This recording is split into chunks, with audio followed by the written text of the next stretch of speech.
Welcome back to another episode of the Brawn Body Health and Fitness Podcast. Joining me today is Chris Hayes. Chris is a strength and conditioning specialist, and him and I are going to be discussing where we see general physical preparation versus specific adaptations in exercise. So those, flashy sports-specific exercises, as we call it. We also talk about a lot of other considerations as it comes to coaching and working with your athletes, including long-term development, what it means to be in pursuit of mastery, and so much more. Great episode, and I know you're going to love it. Before we get to it, though, I want to shout out our Season 5 sponsor, Isophit. They're my go-to for all things isometric strength training. For more on them, check out the description below. Enjoy. Chris, welcome to the podcast. I'm super excited to have you on today, man. Thank you so much for being here. Yeah, Dan, thanks for having me, man. I'm excited and honored to be on. I know it took us a while to get this together, man, but glad that we're finally doing it. Yeah, definitely. For people who might not be familiar with you or all the incredible experience that you have in the strength and conditioning field, would you mind filling them in a little bit about who you are and all the great stuff that you've done? Yeah, I'll give just a quick rundown, kind of chronologically. So from Philly suburbs, went to school at Slippery Rock, D2 school in Western PA near Pittsburgh. Exercise science there. Played basketball as a walk-on as well. Grad school at George Washington in DC. Did 2 years there as a GA under Matt Johnson and Brandy Walker, and those two are still mentors and close friends today. From there, Louisville under Tina Murray. What was, I believe, her last year there as director, and kind of a professional intern role, Olympic role, and then Los Angeles Dodgers from there out of the spring training facility in Glendale, Arizona, under Brian Stoneberg and their great staff. And then from there, finally set my feet down a little bit at Coppin State in Baltimore for 4 years, 4 seasons as the men's and women's basketball director of basketball performance. And then Drexel from there in Philadelphia for a year and change, same role, men's and women's basketball. And then finally, most recently, Jacksonville University down in Florida for this past season with the men's basketball and men's and women's golf. So that's the rundown real quick up to this point. Yeah, no, that's awesome. I mean, you've got a ton of experience ranging from the collegiate level to the professional level and so on that way. And you've got a real diverse background too, from baseball to basketball to golf. You cover a lot of ground, and I really respect that about you. And that's one of the things I think you and I have in common is we've worked with a lot of athletes over the past, several years that way. And I've noticed these trends online where it seems like everyone's posting these like cool, trendy little like sports specific training things. And Mm-hmm. I just sometimes I look at it, I'm like, okay, that's kind of cool. I can see a spot for it. And then other times I look at it, I'm like, what are we trying to accomplish here? What is this doing? I don't really see a point for it. And a lot of times I make the argument that I think a lot of athletes could be better served by doing general things in the weight room and kind of getting more of the specific stuff out of the way, in sport itself or in practice and that sort of thing. I'm curious to hear your thoughts on that as far as your experience and kind of where you're at now as a strength and conditioning expert. How do you feel about the whole concept of general physical prep or GPP versus the whole, very specific, highly specific to sport exercises? Yeah, man. I think, like most things, it starts with it depends. Right. That's the not the sexy answer, but I think the correct answer. But who is the athlete? What do they need? What is their training age? At what point of their sport season are they, in season, preseason, postseason, off season, right? How much time do you have to work with them, right? College, you used to get 4 years, but now it's probably maybe 1 or 2 years, especially in the basketball world with the transfer portal, and still only seasons at a time, right? They might go home. So obviously, I want to start there. I think all of that kind of paints the picture of what they need and where on the spectrum they fall from, general to specific. That being said, I think for me, man, like in the basketball role, for the most part in these previous years, there's always going to be a level of specificity to it. It still is going to fall on a bigger spectrum. But for me, in a basketball only role or basketball specific role, in addition to the golfs at Jacksonville, I think I would be remiss if I'm not always factoring in the game of basketball, right? That doesn't mean that every program and every exercise is going to be super specific or super cool and sexy and spicy. But I'm always going to try to layer that in to my decision-making process when it Right. comes to their programming. So it sounds like you kind of keep the main thing. And when it comes to your exercise, you want it to be in relation to basketball, but not so much so that you're recreating like one specific element of it in the weight room for 60 minutes. Exactly. I think, a simple example, like when I think about programming and training, I still think of what I consider the basics, a squat, hinge, push, pull, core, anti-rotation, anti-extension, stability, or dynamic core, right? All of those kind of basic movement patterns, bilateral, unilateral, horizontal, vertical, right? Different vectors. I still think through those types of lenses, but it's okay in the case of, again, stick with the basketball. Instead of just doing a horizontal dumbbell row or a dumbbell row for a horizontal row, let's get them on a cable column or a cable stack.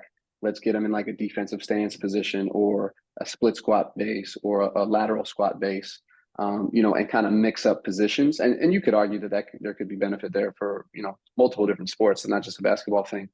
But I think just layering in different positions that are going to challenge, whole body stability, mobility, maybe even the fascial system a little bit more when you get into the contralateral stuff. So I think just adding in layers like that to still a quote unquote traditional or basic movement pattern, that's kind of where I think of with it. Yeah, I really love that point. I mean, plain and simple, I think a lot of athletes, most of their sports occur on their feet. So, there's a time and a place to give them, a sitting down exercise like a seated dumbbell shoulder press. But it's like, if we wanted to just quote unquote make it more sport specific, maybe just do it standing or make it a standing push press variation or something of that sort, right? Like just simple, basic little modifications like that can make it more sport specific without really going off the deep end in the specificity rabbit hole, for lack of a better way to put it, in my opinion. Yeah, yeah. And I think again, like if you go back, if you want to think about two extremes, little Susie or little Johnny who walks in at age 10, 12, 14, never lifted a weight before, whether, through your screening and testing process, if strength is lacking and the fundamental basic kind of qualities and outputs are lacking from a force production standpoint, I'll probably squat, deadlift, push, pull, right? Keep it pretty simple, kind of your nuts and bolts, your meat and potatoes, because all the more specific stuff or the more sexy stuff, spicy, whatever, I think that only has value or its value is maximized when the underlying things are there, right? The physical force, the physical qualities, force production, output. When an athlete has those capabilities, I think that's when you can spice it up and probably should spice it up a little bit more to, in theory, have a little more carryover to sport or just more specific preparation for their sport. But yeah, so, think of that versus a high level, college or professional athlete who has a training age of 5 to 10 plus years. That's when you're going to need a little more variety, right? Obviously, law of diminishing returns, right? You got to add variety the longer you train. So those are kind of more things to think of as well.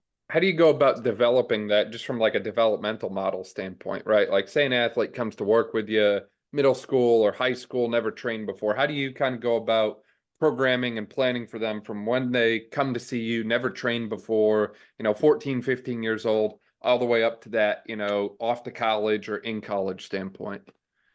Yeah, I think anytime, you have a new athlete or a new group, it should start with some type of movement screen, right? And so I've always done, or for years now at least, have done kind of a variation of the FMS, functional movement screen.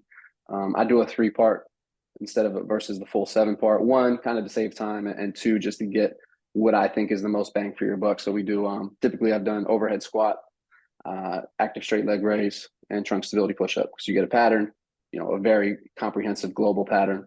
You get a mobility and you get a stability. So those three for me, and then a joint by joint breakdown, looking at everything from the toes and the feet all the way up to the head, cervical spine. And that doesn't necessarily mean they're going to get this one of one perfectly individualized program from that. But I like to think of it as giving me a lens or a screenshot or a canvas to kind of work from that gives us more information about the athletes, especially any yellow flags or red flags, injury history, medical history. That's always obviously important to touch on with that process as well. So I think it should always start there. And then based on that in addition to, again, sport, time of year, goals. Do we have 4 weeks? Do we have a whole year? How long do we have? What's the season of, and the period of training that we have? And then build it out accordingly, or kind of reverse engineer it based on the end goal and timeline. Yeah, I love that point. I mean, first off, I love that you actually assess and talk about injury history, because I see that missed by coaches left and right, and it's so, so important. I mean, I think most of my clinical practice revolves around the ACL here. And I just Mm-hmm. think about some of the different, people that have come to see me from a PT standpoint that have already been discharged by other PTs and said, "Hey, look, you're good to go." And then they come back to me around month 10 or 12, and they're having knee pain, things are falling apart, and we test them and their quads are weak almost every time. And it's like, well, the surgery usually involves taking a piece of the quad tendon, patellar tendon, something along those lines. So it's like, from a strength and conditioning standpoint, if I can have access to a coach who is actually going to go through that and, actually, pay attention to those things, load them appropriately, then hopefully they don't need to come back to me in the future, because they're actually like addressing the things that they need from a strength and conditioning standpoint. So I absolutely love that you do that. I also really like your point on, it kind of varies based on the end goal and the timeline, right? Like, if I'm getting an athlete from a strength and conditioning standpoint at 14, 15, and I've got years to develop them, I can start with that, as you mentioned, that blank canvas, paint a very broad brush, and expose them to various movements and get them very good at them. So your squat, your hinge, all the types of movements you mentioned earlier. And then I think over time, that's when you start to layer in the more specific type elements. But, you don't walk into the gym on day one and instantly become good at everything. It takes time. Same thing with the Mm-hmm. sport, right? Like, do we expect everyone the first time they pick up a lacrosse stick to be like an expert at the roll dodge? Probably not. But do they get there over time? Absolutely. So we kind of have to start with those basic fundamental skills before we get to all the flashy, fancy stuff, in my opinion. Yeah, yeah, man. Well said. And another lens or framework that I try to use to add to that is, are we, again, coming back to time of year and season, but are we preparing them for their sport, or are we complementing their sport? Right. And most athletes, especially the basketball athlete these days, rarely take significant time off from their sport, as we know. So you're probably to some capacity always complementing it. But if they're in a high sport volume period, whether it be in season, preseason, ramping up, whatever, then we're probably more complementary with our training. And in that case, probably a bit more general. Whereas if sport volume is low, then we can, one, be a little more aggressive and stressful overall with our training, with our strength and conditioning. But then we can be maybe a little bit more specific, because we're actually preparing them for their sport, because they're not getting as much sport volume. So I think that's just another way to think of it. Yeah, exactly. Like we said before, keep the main thing, right? Like a lot of athletes, to your point as well, almost never go out of season anymore. Yeah. It's like the grind never stops. But we a lot of athletes anyways, they want to be the best at what we call like the real sports and not exercising, right? Like, if your kid plays baseball, and your strength coach wants to make them the best at like the bench press and the squat, it's like, well, that may carry over, but that's not why they're there. They're there for baseball, not bench press. Not to say that there's not a time to push the bench press a little bit. I like my, big Friday arm farm type sessions myself, but, to the point of sport specificity, I don't think that the exercises need to all be specific to the sport, but the exercises we program have to be intentional in respect to the sport that we have at hand. Yeah, man. And I think too, like with the exercise piece, I think we love, sometimes as a field, and some practitioners obviously more than others, but we love at times getting married to exercises, right? We have to do a bench, or we have to do this type of squat. Like, obviously you want to have your exercises that you're confident in and that you think give the most bang for your buck. But at the same time, if you can exchange or modify the exercises to fit the athlete's needs, or even their wants, sometimes if an athlete doesn't like an exercise, and it's in a setting that this is, we're able to it's feasible, right, to modify for them, based on exercise selection, then hey, we can insert an exercise that checks a similar box that still gives you the outputs and the outcomes that you want, the results that you want, without having to be married to a specific exercise, you know.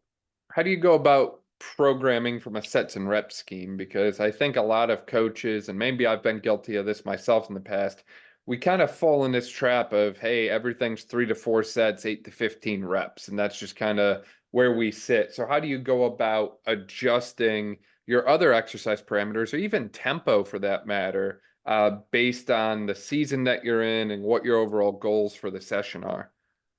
Yeah, I think, of course, you know, complementing or understanding what else they have on their plate from a sport standpoint, from a school standpoint, if they're in school, you know, what is the overall stress and opportunity for recovery and adaptation that this athlete has? You know, looking at it holistically. And then, okay, what is, you know, we talk about law of diminishing returns and things like that. Well, you know, for example, I just read a study recently out of the fascia training book I've been working through, and it was an ISO protocol, I believe, at the knee joint for quad and patella, and 3 sets of a overcoming maximal voluntary contraction, so max effort exercise. 3 sets of this, you know, overcoming ISO for the knee versus 1 set of an overcoming ISO over whatever the period of time was. The 1 set achieved, I believe it was like 80% of the strength benefits of the 3 set protocol. So that's just something that I always have in my mind now about, yeah, we can do 4, 5, 6, 7 set, you know, conjugate method. There was a time where I would do 6 to 8 to even 10 sets of something, now 2 or 3 reps on a dynamic effort day. But now I'm just thinking about, does more sets and more volume and or intensity, is that worth the energy expenditure and the stress and adaptation to adding to the athlete's plate, or can we accomplish it with 2 or 3, maybe 4 sets max? So I would say the least amount of sets we'll ever do is 2. You know, I definitely do live in the 3 to 4 set range with stuff, sometimes up to 5. But even then, like, you know, our guys here at Jacksonville, they see 5 sets on the board. Oh, coach, come on, man. So, you know, I think valuing the athlete's time and the benefit that they're going to get from the exercise and the stimulus is important. And knowing that they still are generalists when it comes to the weight room because they're here to play their sport.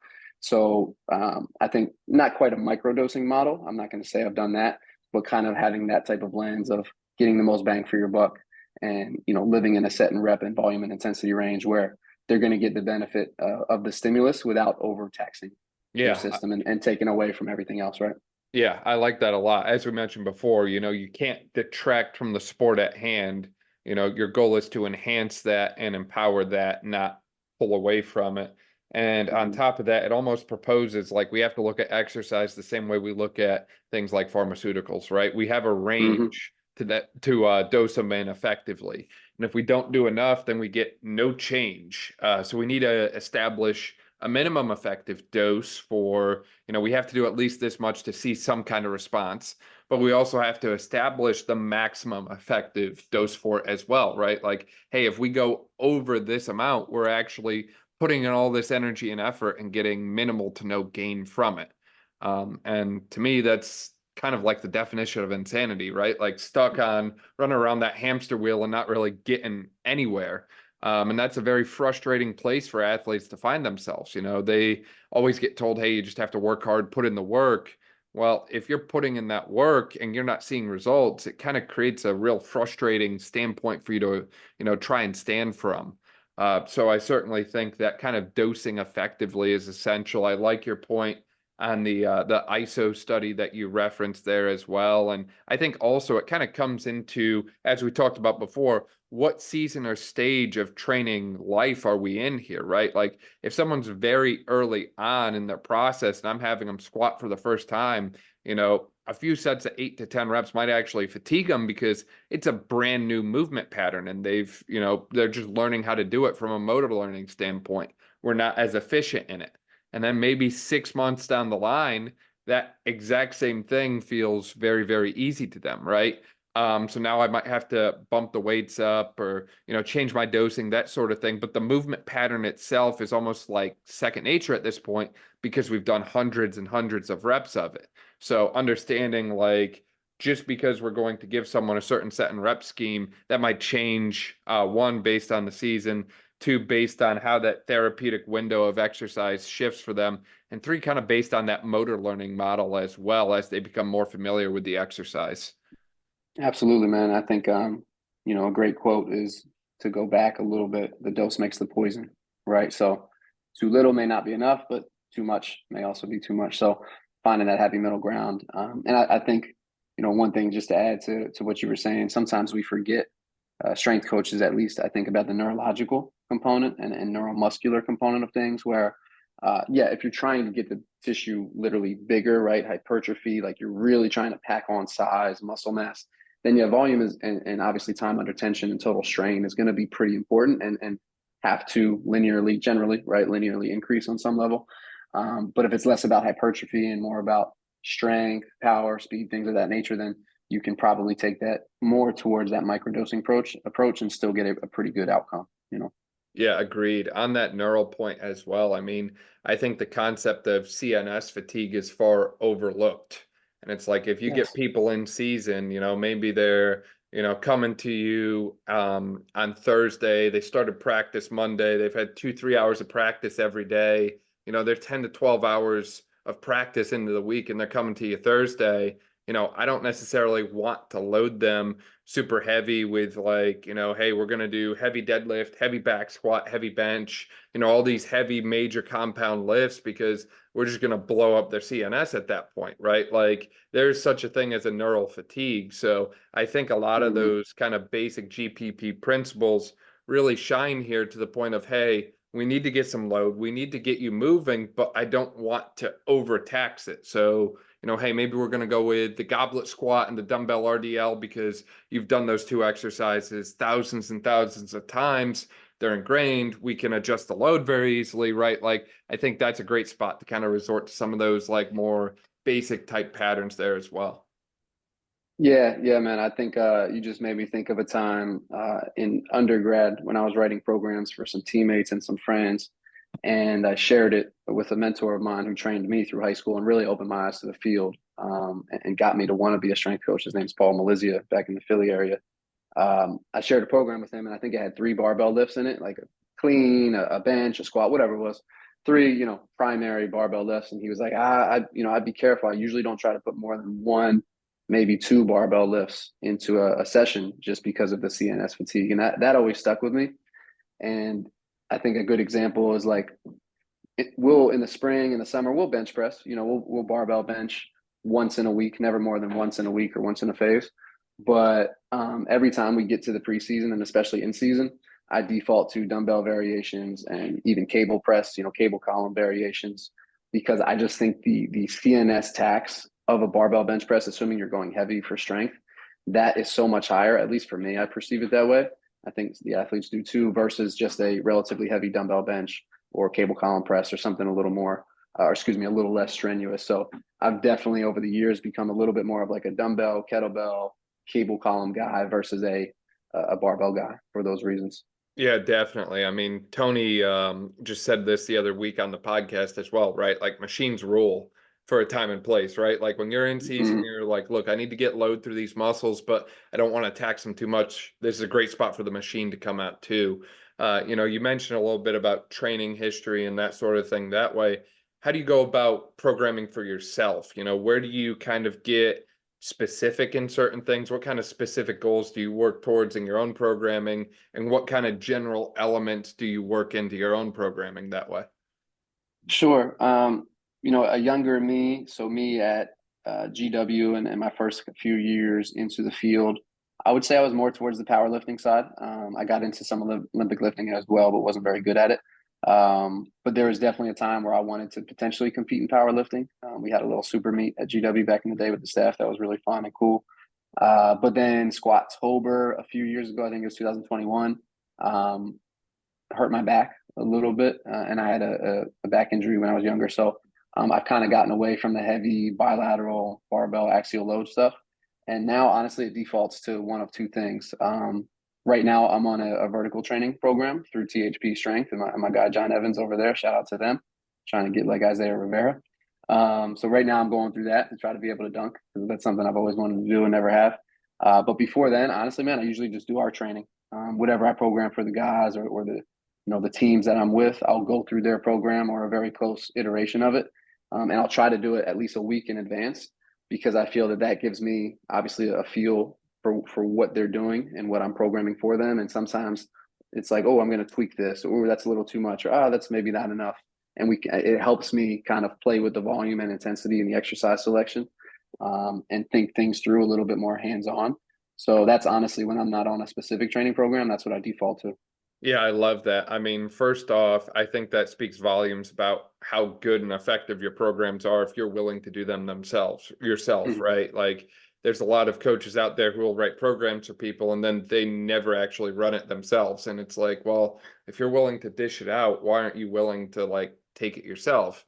And to your point as well, I think the art of coaching is not about putting the perfect program together, because unfortunately, I can't really think of a situation where someone's actually able to follow the program from start to finish just as I wrote it out, right? There's always something that comes up and we need to adjust, right? Life happens. Someone doesn't sleep well, something happens, someone misses a session, or hey, I know you programmed 85%, but it feels really heavy today and I can only do 80%, right? Something always happens. And I think the art of coaching is about adjusting to when those things happen, and not necessarily just about trying to put the perfect program together.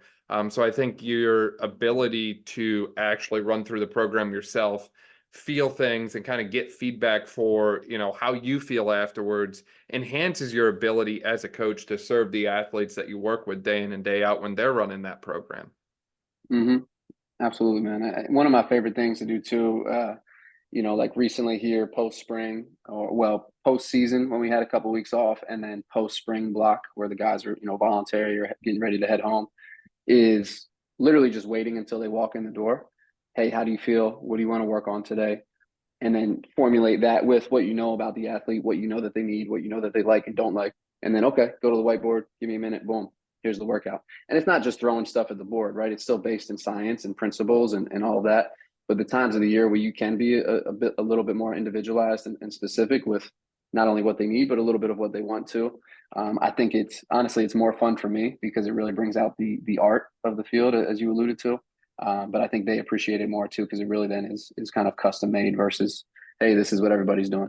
Right. It's specific to them in that this is what they need at the moment, but it's still general in nature, in the sense that, you're not going to have, your baseball guys, for example, you're not going to have them go out there and do like eyes closed, single leg on blue foam, like, backwards bat T-ball drill, or whatever crazy stuff you see on Instagram nowadays, right? Like, it's absolutely absurd what some people are getting caught up in. And I just think that a lot of times we benefit from, like you said, taking that step back, actually talking with their athletes about what they feel they need, and then just kind of going for like the low hanging fruit from there. Absolutely, man. Absolutely. I definitely don't want to be the Instagram guy, who's posting stuff just for likes. I hope it's good content and it gets likes and views. But I never want to be the guy who's doing weird or different stuff just for the purpose of that by itself. Where do you think, especially in the rehab setting, for someone like me, like I end up seeing a lot of athletes, I see a lot post ACL, post hip labrum, that sort of thing. And a lot of times we end up needing to almost like collaborate on their care, because believe it or not, I can't do everything myself. So I think bringing strength and conditioning in, bringing AT in, all that sort of thing really helps. How do you go about, or, in your past experience, how do you kind of go about modifying when you've got like 3 or 4 different groups or different hands in the bucket, for lack of a better way to put it, right? Like, how Mm. do you go about determining who does the general stuff versus the specific stuff, or is that someone else that decides it? How do you go about changing things when it's almost more of like a rehab sense instead of just a straight like strength and conditioning, no injury type thing? Yeah, I think, Dan, I think I like to and tend to defer to the other person, the other professional and the experts in their areas, because I like to think that I'm pretty adaptable, and pretty flexible when it comes to exactly what we're doing or what we need to accomplish. So I think I usually, especially in the case of a PT, a physio, in a return to play, especially early return to play, PT or AT, whoever it is, or both, is, hey, what do you plan on working on with so and so? What are you comfortable and competent with and feel good about? Okay, great, sounds good. I'll complement everything else from there. And I think a very specific example or framework that I try to use is local versus global, right? If it's an ankle injury, the AT or physio probably is going to generally work more so at the ankle. Not to say they can't work more whole body systemically, but if they're doing local treatment, at the area of injury, whether it be modalities, rehab, strengthening, etc., okay, then I'll get everything else, away from the ankle. And then as we get closer to return to sport, return to competition, then we kind of integrate those two things more fluidly together, to be back towards, a quote unquote normal training program. So I would say that's where I usually start. Plain and simple, I think that the communication and trust is the big piece here, right? Like, I can't do everything I need from a PT standpoint, seeing someone twice a week for 45 minutes, right? I can't cover upper body, core, all these other things. So I think that's where the ability to have someone like you very close really, really helps and comes in handy that way. On top of that as well, and I think you alluded to it, like, I don't want people in PT forever, right? So if they're coming to me for Mhm. an ankle injury, I want to get that ankle right as quickly as I can. Well, if I'm going to get their ankle right quickly, I would probably be better served by keeping everything else strong, just so then they don't come back to me, 4 weeks later with something new. And I think that's where having that kind of trust, communication, and rapport with someone like yourself is essential, right? Because I can kind of give you some general things like, hey, look, I'm going to take this, this, and this. Let's avoid these things. And you can make a whole program based on that. I don't have to write them an entire full body program because I know that you're well equipped to do your job and do work around those kind of parameters that we set that way. So I think that having that relationship and having that trust between rehab professionals and strength coaches is essential. And I think knowing who's going to do the specific element in relation to injury, tissue healing, that sort of thing, and who's going to take some of that more general element of, global full body, everything else, strength, mobility, that sort of thing is really Mhm. essential as well. And I think when the two work together well, the outcome is far better than when either one works independently. Absolutely. Absolutely, man. And I think it's important to note, hopefully it's obvious, but the goal is about the athlete, right? We are here, we do what we do, to serve the athlete ultimately, right? Or whoever it is, client, customer. Um, so we need to be able to put our egos aside, if we have them, and remember that us working together collaboratively and giving the athlete or the person the best possible product is us.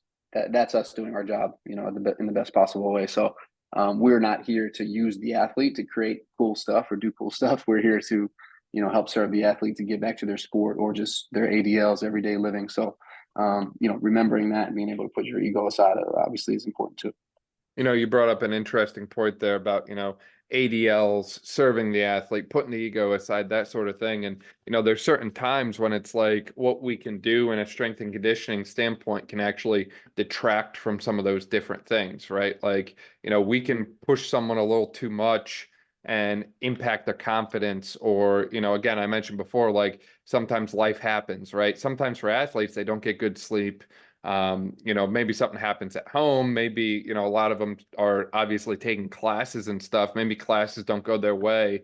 And how we approach the session with them can really make or break the rest of their day or the rest of their week and so on that way, right? Like I've worked with some athletes recently who literally will not go back to a certain strength coach because they feel that that individual really destroyed their confidence with the sessions and the comments that were made during those sessions. And it's like, for me to have to sit there and hear that, like, that's just devastating for me because we really want athletes to fall in love with this process of self-improvement and getting better and trusting that, there is a phased progress or a phased process to get them to the levels that they want to be at, whether it's, collegiate sport or just stay healthy during high school sport or whatever it is that way. Like exercise is a very powerful thing when used correctly.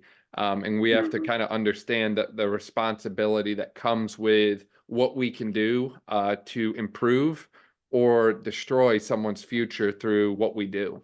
Absolutely, man. That's to hit on something else with that. It's one thing that I've never loved about the college sector, and I will, we can get to this, but I'll enjoy not having to deal with anymore. is the accountability stuff. I call it accountability training, but basically the punishment, like, hey, so and so was late or so and so whatever. So, hey, Chris, you got it, you handle it. And I've always made sure if and when I have been put in a position to have to do or handle that kind of thing, it's always okay. What can I do that's hard, but is also not going to hurt or harm this person or this athlete? But obviously there's the mental component of that, or the psychological component of that, of now exercise is a punishment versus something for performance. So that's something that I never enjoyed, and certainly won't miss with this next step. Yeah, it doesn't really make sense to me to use exercise as a punishment. Again, that's something that I feel like in general, speaking broadly about the United States, I feel like we kind of need more exercise, and we need to lower the barrier to entry and the barrier to access for that. And the more we make it, not fun, not enjoyable, and view it as more of a punishment than something we get to do, I think the further away from the long-term, resolution to the issues we see we are. And speaking on that point about the college sector as well, there's a lot of college coaches that I work with that do a phenomenal job. And I think that the college strength and conditioning world can certainly be a challenging one that way. But, comparing college to private sector, I feel like in general, like we talked about before, in private sector, you might have the opportunity to work with someone for years instead of, you mentioned before in the college sector, sometimes you only get 1 or 2 years to work with someone. So how can you go about like almost like evolving the strength and conditioning approach, philosophy, and mindset to that long-term growth model that you might see in a youth athlete as opposed to the, wins now that you might have, faced in the college sector? Yeah, man, I think that's something that's really exciting and cool, and kind of, I guess, unique about the private setting that is a bit different from college. College, best case scenario, you're getting them for 4, 5, maybe 6 years with a couple of red shirts, but that's, becoming increasingly more rare. Whereas private, if you get someone at the start of high school or even grade school, middle school, in theory, you could have them in some capacity for 10 years, 5 years, 10 years, 20 years, maybe even the rest of their life, beyond sports. So that's really cool. I think that's where we get, you're able to get into a little bit more of the mindset of the LTAD stuff, long-term athletic development, and really like slow cook it and really start with week one or day one, week one, phase one, and really slow cook that thing, for potential years on end, obviously with fluctuations in sport and season and all of that. But yeah, that's something that I think is really exciting and appealing to me about the private sector that you don't really get, on the college side of things or the pro side of things. How do you go about getting some of the other, athlete stakeholders, for lack of a better way to put it, to kind of buy into that more long-term model, for lack of a better way to put it, right? Like I'm Mhm. thinking about some of the different travel teams out there that are like, look, I just want to win this tournament. How do you get them, parents, all these other, groups that kind of support the athlete to understand like, hey, this is a long haul. We're not going to immediately see the physical success that we want after 2 or 3 sessions kind of thing? I think it probably starts with a little bit more of a mental or psychological approach. And by that I mean, I think starting by listening and starting with being a little empathetic, um, to the parent, or to the stakeholders, to the that athletes or clients team. And hey, right, let's ask good questions, open-ended questions, listen to their answers, hear them, sincerely, appease them in your understanding or comprehension of what they're saying. And then, but with that, also trying to add in the, hey, I got you. We're going to take care of it. We're going to get Johnny bigger, faster, stronger, whatever it is, as fast as we can, I promise. But we do have to, for whatever reason, slow cook it a little bit, or it is going to take some time, right? It's not going to be an overnight success. Nothing is ever an overnight success until you hear about them, right? But they've been probably working at it for years behind closed doors. So, yeah, man, I think starting just on a human level, being able to listen and understand and empathize a bit, and then saying, hey, okay, I got you. I hear you. We're going to get it done as best as we can, as fast as we can. But here's realistically maybe what the timeline looks like to be able to see whatever results or tangible growth that you're looking for. Yeah, no, I love that point. And it's funny because as you're talking there, I realize, someone listening to this might think of all the like sappy motivational quotes from athletes, right? Like Michael Jordan about how he missed all the shots and different things that way. And it's really hard for us to kind of think back to, those times because like we just know him as a phenomenal athlete, not like as they were growing up and that sort of thing. But, I've started to notice it myself here at, I'm 26 years old and I've had the pleasure of seeing like some athletes develop over a 3 or 4 year span. And it is so amazing to see just where they are at one point and where they are after a few years.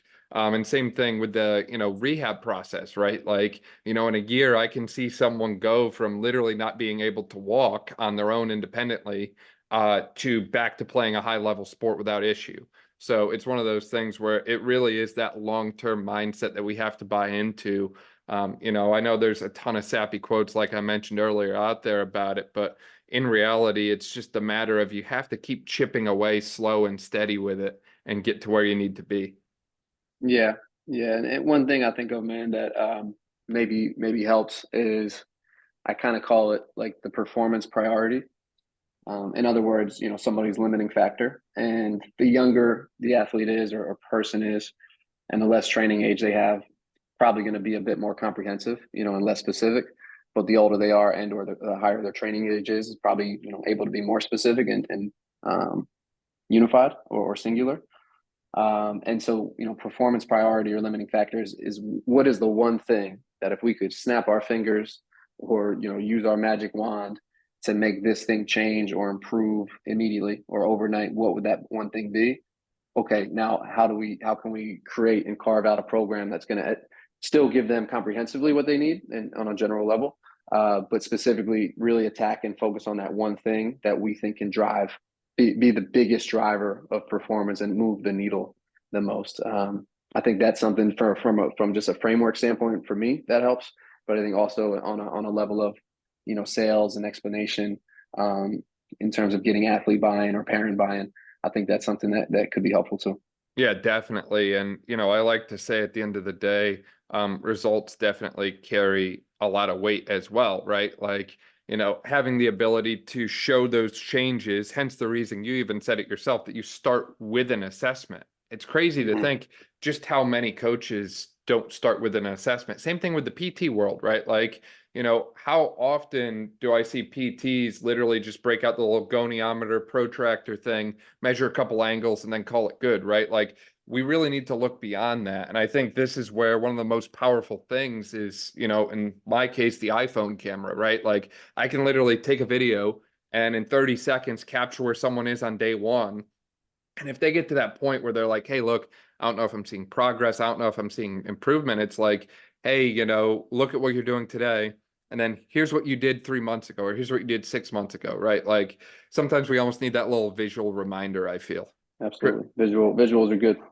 Chris, you mentioned that you're no longer in the college sector. So what exactly does the future look like for you, and how are you going to go about, working that GPP versus SAID into a long-term athlete development model that's, sustainable for the athlete and empowers them instead of detracts for them? Yeah. So, obviously still wearing the Jacksonville logo right now, but as you can see, yeah. So today was my last day at Jacksonville University. Amazing experience. Super grateful for my time here and the people here. But without getting into the personal side of it and the whole story, I'm going to be moving back home or towards home. I'm from Philly, but back to the Baltimore area, which is kind of my second home, to kind of become the director of strength and conditioning / sports performance at a facility called Top Athlete in Timonium, which is a suburb about 20-30 minutes north of downtown Baltimore. So super excited about that and grateful for the opportunity. Brandon Huggins, the owner, who will kind of work hand in hand together. Super excited to join him and his team. And it's still a fairly new facility. They opened, I believe, January of 23. So still relatively new and young, which makes it even more exciting for me because I get to be a part of the process of really building this place up, and establishing in a system. And, to speak to the long-term athletic development piece with that, it's I would say the most exciting thing about this opportunity for me, and also the most daunting, is helping create a system there or add to the system and say that, hey, this is the top athlete system, right? This is how we train. This is phase one, phase two, et cetera. Because obviously systems are really important, right? And the bigger you get, the more important it is to have a system so that everybody's on the same page. But with that, I don't want to lose the individuality or the autonomy for the coaches or the athlete.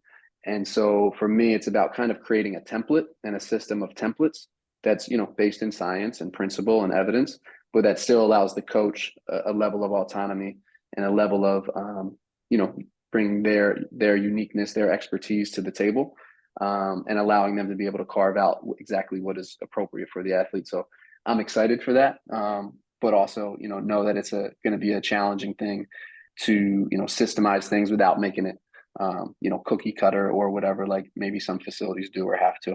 Yeah, it sounds almost like the educational system. And, essentially, just hear me out for a second. In the educational system, teachers are allowed to teach however they feel best, at least from my understanding.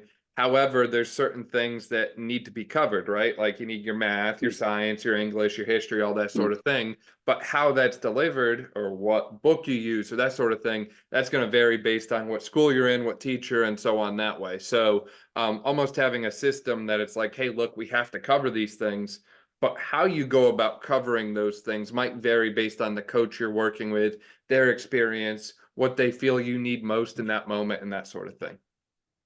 Dude, I love that. I'm gonna steal that for sure because I think that's a really good kind of parallel and real world, real life example of exactly what I'm going to be trying to do and help bring and add to the facility and the team. So, yeah, man, that's a really good parallel. I have to credit conversations with Rob Butler and a podcast we did together in the past about, that approach to human movement and overall sports performance development, right? Like, we progress, our kids from 7th grade to 8th grade to 9th grade to 10th grade in school. Well, how do we progress them from phase one of program to phase two to phase three? What are our criteria? What things do they have to quote unquote pass? And so on that way. So I think, while a lot of people are quick to critique the school system for certain things, I certainly think that there's stuff out there that we could learn from them and apply in the strength and conditioning standpoint. Yeah, absolutely, man. And I think, the other thing, we talk about education in different subjects and different expertise areas. What's really cool about this facility too, that I'm one of the biggest things I'm excited about is it's not just a strength and conditioning, lifting facility. They have a separate PT practice, and they work hand in hand with the PT practice, willpower PT, in the facility. We have a recovery space, so pre or post session, athletes can go into the recovery area. We're working on a nutrition space, kind of a fueling station as well, among some other things. So it really is we're really trying to make it like Brandon calls it an incubator, kind of an incubator for athletes, but really a comprehensive, holistic, one-stop shop where they can come and get everything they need and basically get that college, that high-level college or even professional type of experience and care on a holistic level. Definitely. I completely agree. I love that approach. And I love the collaboration piece as well, because as we touched earlier, not one person can do this whole thing themselves. It really takes a village. Chris, you're in your Instagram bio, I think you have Pursuit of Mastery. I'm wondering, what exactly does that mean to you, and how does that apply from a coaching or athlete standpoint? What does it mean to be in pursuit of mastery to you? I think, yeah, man, I think for me at least, I think of it at this point just kind of as a constant chase. And by that, I mean, it's almost like chasing perfection, right? But you can never quite be perfect, right? Nobody is perfect. You can be perfect on a stat sheet maybe for one game, but in the game of life, you're never going to be perfect, but you can still chase perfection, and so mastery, I think, is the idea of always, constantly evolving, right? Always trying to become a better version of yourself, whether it be as a professional and practitioner or just, on a human level. So for me, it's just always trying to get better, growth mindset, open-minded, being open-minded, things of that nature. And never being set, eventually, obviously with more time and experience becomes, you can be a little more comfortable and confident in what you're doing and the system that you're building or providing. But with that, still always having a level of, okay, how can we make it a little bit better? Or what do we need to change, right? Being able to take an outsider's view, or literally have other people look at what you're doing to try to critique it and make it better. So just constantly chasing, becoming the best possible version of myself and of ourselves, both as practitioners and as people. Yeah, no, I love that. I love that. And I think that's a constant chase that not only serves you well, but serves the athletes well, right? Because I think a lot of the lessons that they learn that set them up for success in life come from a positive strength and conditioning experience, and having that, very close individualized attention to mentor, yes, in strength and conditioning, but also in lessons that carry over to life as well. So I think that constant pursuit of how can we be better and how could we do a better job and do more that way really carries over well to that. Chris, for people who want to find out more about you, where can they find you at, man? Yeah, I think Instagram will be the main thing. So my personal tag is C Hayes Strength, Hays C Hayes Strength. Although I may be updating that with the new role soon. And then the facility Top Athlete. We kind of have two accounts. So I believe one is the Top Athlete and the other is Top Athlete System.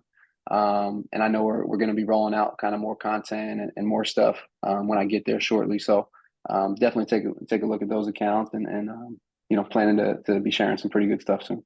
Awesome. We'll link to all of that in the description below. That way, if you didn't quite catch it, you can just check that out there. Chris, really appreciate your time today, man. Thanks for everything. Dan, thank you, man. Love what you're doing with the podcast, with your social media content, especially the level of humor that you have with it. So I appreciate that, man, and I appreciate you and your time.